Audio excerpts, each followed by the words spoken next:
Сейчас на камеру видно, как по валежине распространился огонь по полости, либо по щели. И в метре, да даже в 1,5 метрах от центра горения валит дым. Вот так в пожароопасный период возникают лесные пожары. Вроде бы место горения водой затушили, а в этих колодах, которые валяются на земле, в валежинах, огонь тлеет достаточно долго. И потом вырывается наружу, и начинается лесной пожар. Поэтому летом надо вот такие вот вещи, все эти валежины особо тщательно тушить. Потому что недостаточно потушить только то, что видимой частью является. Огонь в режиме тления может достаточно долго жить в этих колодах и потом вырываться наружу в виде вот таких вулканчиков. А сейчас забавно это выглядит. В этом костре достаточно легко регулировать количество тепла, которое мы хотим получить. Первое – это количество бревен, которое лежит сверху. Можно использовать 3 бревна, 4 бревна, 5, 6, 7, сколько угодно. Но при условии, что мы можем развести задние и дальние концы бревен на необходимый угол, чтобы у нас горение не распространялось в ту сторону. Если вы собираетесь возле этого костра спать, то можно положить 7 бревен и даже немного больше, для того, чтобы обеспечить достаточно широкий фронт обогрева. Следующий момент. Количество тепла, которое мы от этого костра можем получить, регулируется расстоянием, на которое мы эти бревна выдвигаем вперед. Если мы их выдвигаем меньше, соответственно, горящая часть будет меньше, тепла мы получим меньше. Если выдвигаем больше, тепла получим больше. Следующий фактор, влияет на количество тепла, это скорость сгорания древесины. Мы можем увеличить скорость сгорания древесины в этом костре, используя допинг, подкормку. Это что-то, что горит снизу этого костра. Также можно положить бревна, какие-то сучья, какой-то хлам, который валяется на верхние бревна, в месте, где они сходятся. Количество тепла, которое мы будем получать, оно резко увеличится за счет возникновения эффекта разогрева горящих поверхностей. И если в этом режиме без бревна сверху здесь горят только нижние части, то когда мы положим 1 или 2 бревна сверху, загорятся в том числе и верхние части, и это тоже увеличит количество тепла, которое мы получаем от этого костра. В нормальном стандартном режиме, когда снизу что-то горит, какое-то более-менее толстенькое бревнышко возле нижнего бревна, нет нужды накладывать что-то сверху, потому что и так возле этого костра вот сейчас вот мне ноги поджигает, вот, и находиться возле него очень тепло, даже без тента сверху, без отражателя. Если вы используете в качестве верхних бревен валежник, взятый с земли, влажный или даже вообще сырой, то для того, чтобы заставить эти бревна гореть, необходимо использовать как допинг для этого костра снизу, так и положить пару бревнышек сверху, вот в том месте, где эти бревна сходятся. Тогда вы заставите эти бревна гореть достаточно интенсивно. Когда используются относительно сухие дрова, либо это сушина, либо это валежник, который не лежал на земле, а завис на ветвях, то в этом необходимости никакой нет. Насколько возле этого костра тепло? Сейчас на улице минус 15. Я положу градусник в метре от костра напротив и измерим температуру на уровне земли. Сидеть возле этого костра тепло и комфортно, хватает тепла как по самому низу, здесь очень тепло, потому что идет экранирование, так и здесь вот на уровне головы. У меня не мерзнет сейчас ни одна часть тела, от самого низа до макушки. Спать в горизонтальном положении вдоль этого костра, естественно, также тепло, потому что все тепло отражается здесь по низу более эффективного костра, который дает тепло вот именно по поверхности земли. Я, по крайней мере, не знаю. Фронт обогрева, он здесь неравномерен. Прямо напротив центра горения будет температура максимальная. Чем дальше от него, тем температура будет меньше. Поэтому, когда вы собираетесь возле этого костра спать, необходимо использовать 7 и более бревен, для того, чтобы этот фронт обогрева был как можно шире. Ноги и голова будут находиться в более, скажем так, прохладной зоне, нежели средняя часть туловища. При использовании тента этот эффект вот этого вот неравномерной температуры, он будет немного снивелирован, смягчен, так как тент даст более равномерную температуру под ним, не даст замерзнуть. Итак, насколько же тепло возле этого костра? Я положил градусник в метре от центра горения именно на землю. Здесь на уровне колен жарит так, что прямо вот очень, очень хочется отойти подальше. На уровне земли сейчас 31 градус, может быть около 30 ближе. Это измерение температуры в метре от центра костра и в метре в сторону. Это в том месте, где примерно будет находиться голова либо ноги человека, который ночует возле костра. Сейчас показывает градусник плюс 15. Когда костер соберешь, подвинешь, подкинешь что-то вниз, температура увеличивается где-то до 20. В таком режиме полугорения, полутления около 15 градусов на уровне земли. Здесь, конечно же, теплее.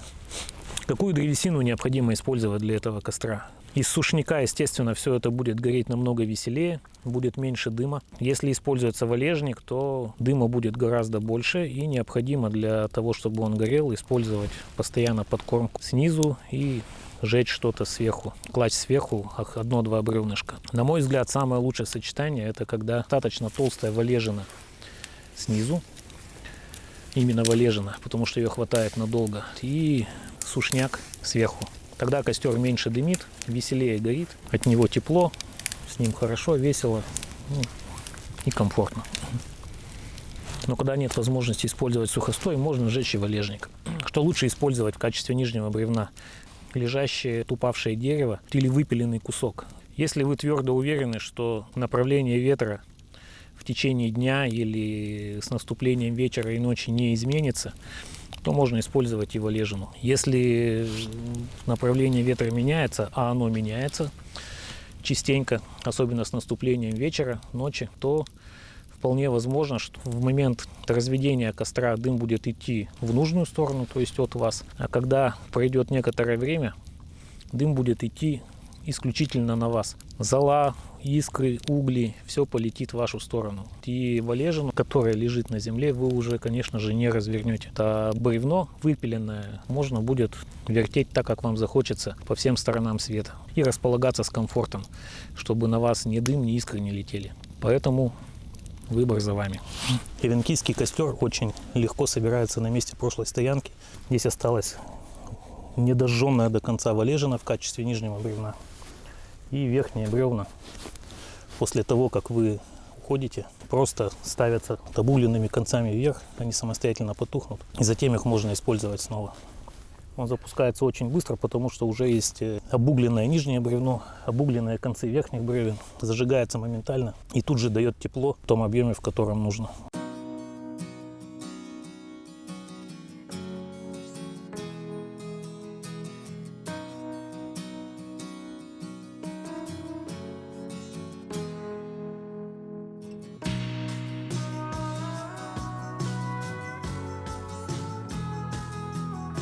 Прошло 10 минут, костер моментально вошел в нужный режим. Угольный слой на нижнем бревне и на верхних разогрелся, и костер стал отдавать необходимое тепло. Сейчас осталось сдвигать бревна и наслаждаться.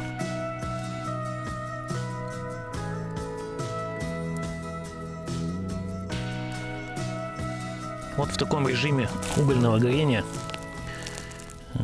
работает этот эвенкийский костер. Если его поправить, выдвинуть и сдвинуть поближе верхние бревна, что-то подкинуть вниз, то костер переходит в режим горения пламенного за счет повышения температуры. Это пламенное горение со временем затухает, и костер снова переходит в режим горения угольного. Ух, как невозможно, очень жарко. В жизненном цикле от эвенкийского костра рано или поздно наступает момент, когда верхние бревна догорают до длины метра и менее, и дальние горящие концы все больше и больше смотрят вверх. Расстояние от угольной базы, которая находится внизу за нижним бревном, становится все больше, и снижается эффект взаимного разогревания горящих поверхностей, за счет чего верхние концы горят хуже и хуже. Первый вариант. Можно подложить под эти дальние концы бревен какое-нибудь бревнышко, для того, чтобы обеспечить опускание горящих концов. Либо второй вариант. Можно из эвенкийского костра, из остатков, сделать что-то наподобие надьи из 3 бревен. Огрызки эти разместить с той стороны штабелем в 3 бревна. И на этой схеме дожечь оставшиеся концы бревен и поспать еще час-полтора-два. Или посидеть у этого костра, в зависимости от вашей цели. Такой вот подобие, надеюсь, 3 бревен можно сделать. И возле этого костра еще просуществовать, пока не сгорит. Ну и также всегда есть третий вариант. Это заготовить новые верхние бревна и сложить костер заново. Готовить на этом костре тоже удобно. Посуда с плоским дном ставится сюда. Армейский котелок также устанавливается без проблем, если подложить сзади какую-то подпорку, чтобы котелок не сваливался. Для того, чтобы он не падал, это делается так.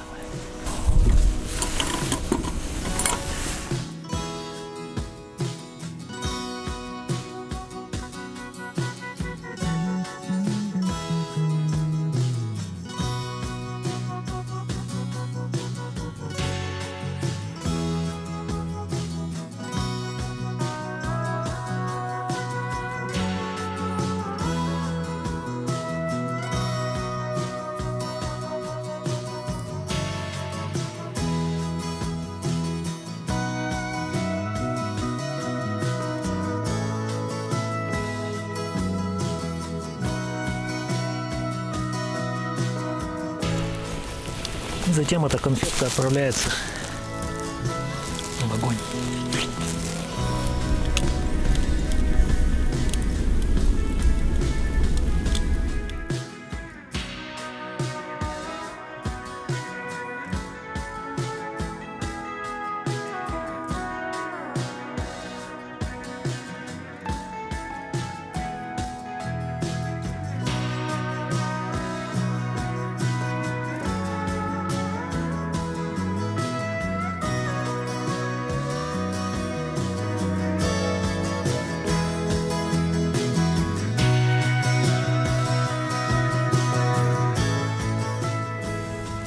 Приятного аппетита!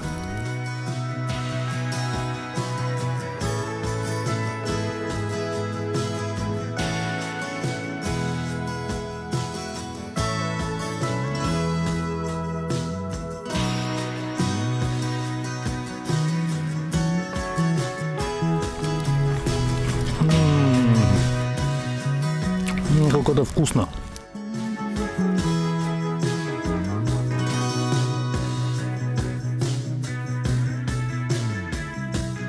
Вот за этим стоит ходить в лес.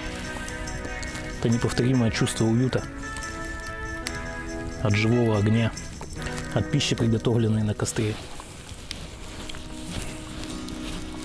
от свежего чая. В лесу как дома. Я желаю всем хорошего отдыха. Увидимся в лесу. Всем пока.